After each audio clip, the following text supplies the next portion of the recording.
شادی کے بارے میں وظیفہ بتائیں۔ مشائخ نے شادی کے بارے میں تو کافی وظائف مقرر فرمائے ہیں۔ اللہ رب العزت کا اسم ہے لطیف، اسے یا لطیفو یا لطیفو یا لطیفو 129 بار روزانہ پڑھیں، اول و آخر ایک بار درود شریف پڑھیں، آخر میں اپنی اس حاجت کے لیے دعا کرے تو اللہ رب العزت آسانیاں فرمائے گا۔ دوسرا طریقہ اور دوسرا وظیفہ یہ ہے کہ چاند کی 11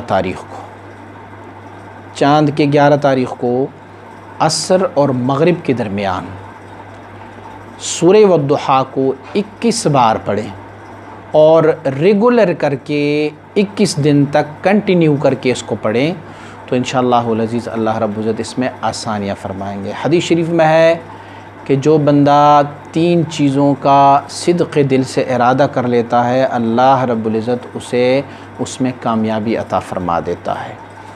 قرض خواہ کی قرض کو ادا کرنے میں اگر وہ سچی دل سے لگن اور محنت کرے تو اللہ کریم ان کے لیے سبب بنا ہی دے دیتا ہے۔ دوسرا، ایک بندہ حج بیت اللہ کی تڑپ اور خواہش رکھتا ہو تو صدق دل سے خواہش رکھے، رب کائنات ان کے لیے سبب بنا ہی دے دیتا ہے۔ اور نکاح شرعی محمدی صلی اللہ علیہ وسلم کے لیے بھی اگر کوئی بندہ صدق دل سے کوشش کریں تو اللہ کریم اسے بھی اس میں کامیابی عطا فرماتے ہیں۔